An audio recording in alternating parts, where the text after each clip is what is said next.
اعوذ باللہ من الشیطان الرجیم بسم اللہ الرحمن الرحیم۔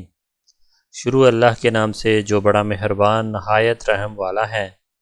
السلام علیکم ورحمۃ اللہ وبرکاتہ۔ پیارے ناظرین، اگر آپ ہمارے چینل پر فرسٹ ٹائم آئے ہیں یا ہمارا چینل سبسکرائب نہیں کیا ہوا تو ہم آپ سے تہہ دل سے ریکویسٹ کرتے ہیں کہ چینل کو سبسکرائب کر دیں، ویڈیو کو لائک اور شیئر کر دیں۔ طائف کا سفر۔ حضرت ابو طالب کے انتقال کے بعد کرش کھل کر سامنے آ گئے۔ ایک روز انہوں نے آپ کو پکڑ لیا اور ہر شخص آپ کو اپنی طرف کھینچنے لگا اور کہنے لگا، یہ تو وہی ہے جس نے ہمارے اتنے سارے معبودوں کو ایک معبود بنا دیا۔ ایسے میں حضرت ابو بکر صدیق رضی اللہ تعالیٰ عنہ تڑپ کر یکدم آگے آ گئے، اس بھیڑ میں گھس گئے۔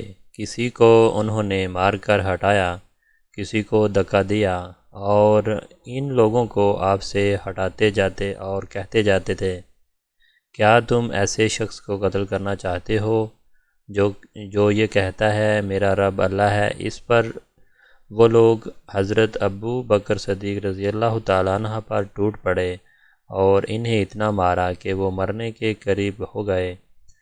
ہوش آیا تو حضور اکرم صلی اللہ علیہ وسلم کی خیریت معلوم کی اور پتہ چلا کہ خیریت سے ہیں تو اپنی تکلیف کو بھول گئے۔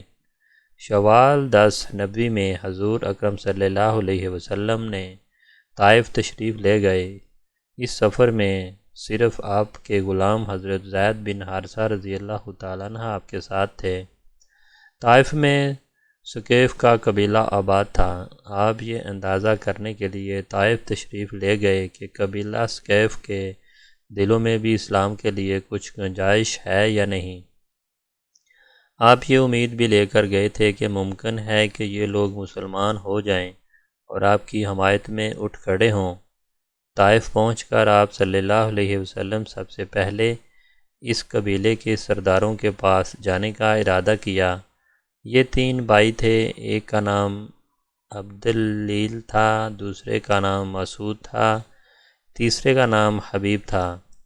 ان تینوں کے بارے میں پوری طرح وضاحت نہیں ملتی کہ یہ بعد میں مسلمان ہو گئے یا نہیں۔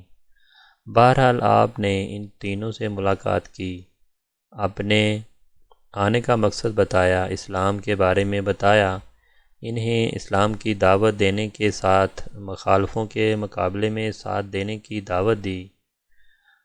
ان میں سے ایک نے کہا، کیا وہ تم ہی ہو جسے خدا نے بھیجا ہے؟ ساتھ ہی دوسرے نے کہا، تمہارے علاوہ خدا کو رسول بنانے کے لیے کوئی اور نہیں ملا تھا؟ اس کے ساتھ ہی تیسرا بول اٹھا، خدا کی قسم میں تم سے کوئی بات چیت نہیں کروں گا، کیونکہ اگر تم واقعی اللہ کے رسول ہو تو تمہارے ساتھ بات چیت کرنا بہت خطرناک ہے۔ یہ اس نے اس لیے کہا تھا کہ وہ لوگ جانتے تھے کسی نبی کے ساتھ بحث کرنا بہت خطرناک ہے، اور اگر تم نبی نہیں ہو تو تم جیسے آدمی سے بات کرنا نازیب نہیں دیتا۔ آپ ان سے مایوس ہو کر اٹھ کھڑے ہوئے۔ ان تینوں نے اپنے یہاں کے اوباش لوگوں کو اور غلاموں کو آپ کے پیچھے لگا دیا اور وہ آپ کے گرد جمع ہو گئے۔ راستے میں بھی دونوں طرف لوگوں کا ہجوم ہو گیا۔ آپ ان کے درمیان سے گزرے تو وہ بدبخت ترین لوگ آپ صلی اللہ علیہ وسلم پر پتھر برسانے لگے، یہاں تک کہ آپ کو جو قدم اٹھاتے وہ اس پر پتھر مارتے۔ آپ کے دونوں پاؤں لہو لہان ہو گئے، آپ کے جوتے خون سے بھر گئے۔ جب چاروں طرف پتھر مارے گئے تو تکلیف کی شدت سے آپ بیٹھ گئے۔ ان بدبخت اوباشوں نے آپ کی بغلوں میں بازو ڈال کر آپ کو کھڑے ہونے پر مجبور کر دیا۔ جو ہی آپ نے چلنے کے لیے قدم اٹھائے تو وہ پھر پتھر برسانے لگے۔ ساتھ میں وہ ہنس رہے تھے اور کہے لگا رہے تھے۔ زید بن حارثہ رضی اللہ تعالیٰ عنہ کا یہ حال تھا کہ وہ آپ کی پتھروں سے بچانے کے لیے خود ان کے سامنے کر رہے تھے۔ اس طرح وہ بھی لہو لہان ہو گئے، لیکن اس حالت میں بھی انہیں آپ صلی اللہ علیہ وسلم کی فکر تھی، اپنی کوئی پرواہ نہیں تھی۔ ان کے اتنے زخم آئے کہ سر پھٹ گیا۔ آخر آپ صلی اللہ علیہ وسلم اس بستی سے نکل کر ایک باغ میں داخل ہو گئے۔ اس طرح ان بدبخت ترین لوگوں سے چھٹکارا ملا۔ آپ اور زید بن حارثہ رضی اللہ تعالیٰ عنہ اس وقت تک زخموں سے بالکل چور ہو چکے تھے اور بدن لہو لہان تھے۔ آپ ایک درخت کے سائے میں بیٹھ گئے۔ آپ نے اللہ سے دعا کی، اے اللہ، میں اپنی کمزوری، لاچاری اور بے بسی کی تجھ سے فریاد کرتا ہوں۔ یا ارحم الراحمین، تو کمزوروں کا ساتھی ہے اور تو ہی میرا رب ہے، اور میں تجھ ہی پر بھروسہ کرتا ہوں۔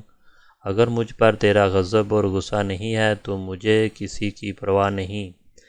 اسی وقت اچانک آپ نے دیکھا کہ وہاں باغ کے مالک عتبہ اور شیبہ بھی موجود ہیں۔ وہ بھی دیکھ چکے تھے کہ طائف کے بدمعاشوں نے آپ صلی اللہ علیہ وسلم کے ساتھ کیا سلوک کیا ہے۔ انہیں دیکھتے ہی آپ اٹھ کھڑے ہوئے، کیونکہ آپ کو معلوم تھا کہ وہ دونوں اللہ کے دین کے دشمن ہیں۔ ادھر ان دونوں نے آپ کی حالت پر رحم آ گیا۔ انہوں نے فوراً اپنی نصرانی غلام کو پکارا۔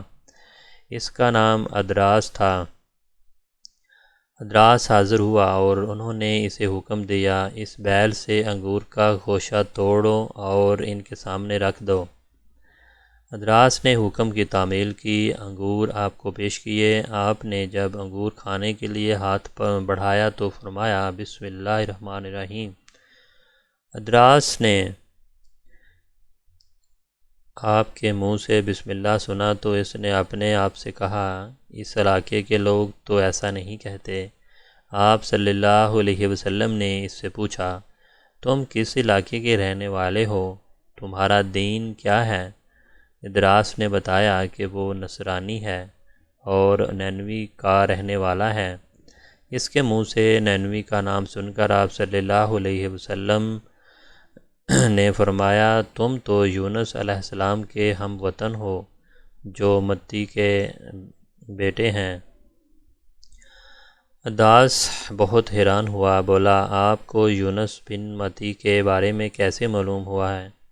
خدا کی قسم، جب میں نینوی سے نکلا تھا تو وہاں 10 آدمی بھی ایسے نہیں تھے کہ جو یہ جانتے کہ یونس بن متی کون تھے۔ اس لیے آپ کو یونس بن متی کے بارے میں کیسے معلوم ہو گیا؟ اس پر نبی اکرم صلی اللہ علیہ وسلم نے فرمایا، وہ میرے بھائی تھے، اللہ کے نبی تھے اور میں بھی اللہ کا رسول ہوں۔ اللہ تعالیٰ ہی نے مجھے اس کے بارے میں بتایا ہے اور یہ بھی بتایا ہے کہ ان کی قوم نے ان کے ساتھ کیا سلوک کیا تھا۔ آپ کی زبان مبارک سے یہ الفاظ سنتے ہی ادراس فوراً آپ کے نزدیک آ گیا اور آپ کے ہاتھوں اور پیروں کو بوسہ دینے لگا۔ باغ کے مالک عتبہ اور شیبہ دور کھڑے یہ سب دیکھ رہے تھے۔ انہوں نے ادراس کو آپ کے قدم چومنے دیکھا تو میں اس ایک دوسرے سے کہا، تمہارے اس کلام کو تو اس شخص نے گمراہ کر دیا ہے۔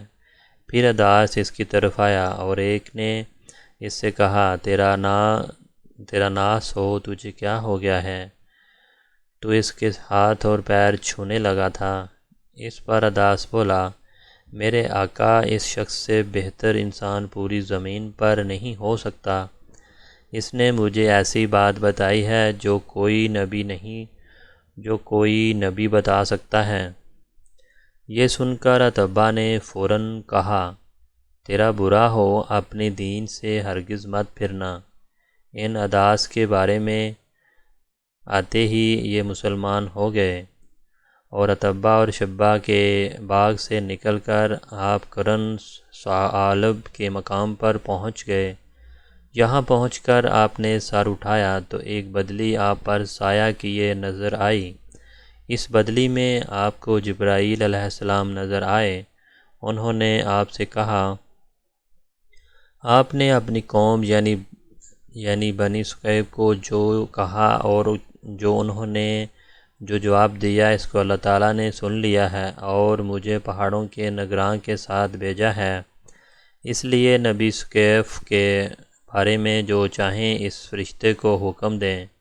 اس کے بعد پہاڑوں کے فرشتے نے حضرت صلی اللہ علیہ وسلم کو پکارا اور عرض کیا، اے اللہ کے رسول، اگر آپ چاہیں تو میں ان پہاڑوں کے درمیان اس قوم کو کچل دوں یا انہیں زمین میں دنسا کر ان کے اوپر پہاڑ گرا دوں۔ تو ناظرین، اگر آپ کو ہماری ویڈیو اچھی لگی تو پلیز ہماری ویڈیو کو لائک کر دیں، شیئر کر دیں، اور اگر چینل پر نئے ہیں تو چینل کو سبسکرائب کر دیں۔ Thanks for watching.